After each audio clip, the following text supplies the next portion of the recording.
What's good? Jamil Parker reporting for YSM Sports Media. Uh, Duke loses to Stephen F. Austin. Buzzer beater layup. Crazy. Now it seems to I guess the major sports world that you know this is an anomaly, but nah, this is going to become more and more regular. And basically, it all stems from early entry into the draft. Like if you rewind it back 20 to 30 years, all the high major players they're staying 3 to 4 years. So when a mid major goes up against a Duke, they're facing a 21-year-old Christian Leitner, a 22-year-old Grant Hill, um, a 21-year-old Jason Williams, etc. Right now they're facing 18 and 19-year-olds, an 18-year-old Jabari Parker, um, a 19-year-old Brandon Ingram, um, and the list goes on, right? So, and then you have the mid majors. The mid majors has always been a bunch of juniors and seniors who aren't necessarily as talented as the guys in the high major programs, but the level of guard between the high major and the mid major, the gap isn't that wide. The widest gap has always been the big men.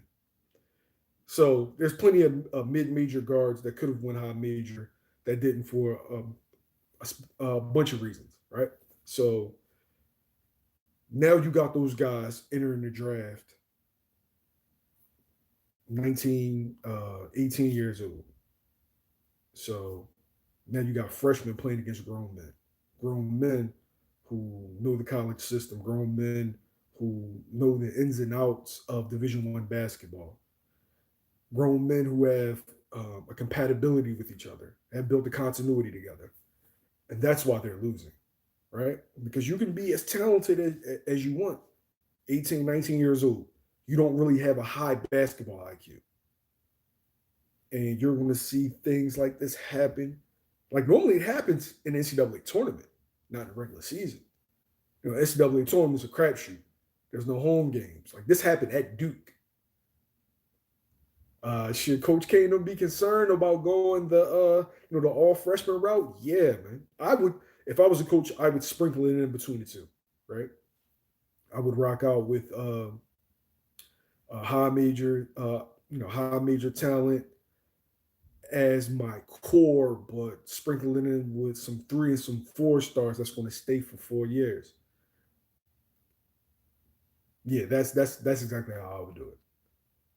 But these guys have chose to go the John Calipari route, and it's biting them in the ass. You're going to need some senior leadership. You're going to need some guys, some juniors and some seniors that are going to be actively playing, not the guys cheerleading on the bench, waving their towel around for the guys that's going to go in the first round of the draft.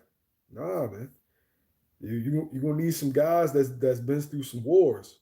You don't go through wars in AAU. AU is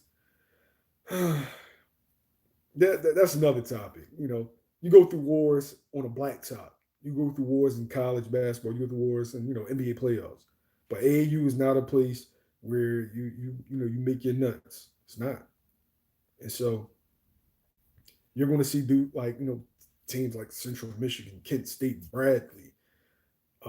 Teams on that level are going to start knocking off these Kentuckys and these Dukes. You already seen it happen, this year. Two of the major programs in college basketball were beat by mid to low majors.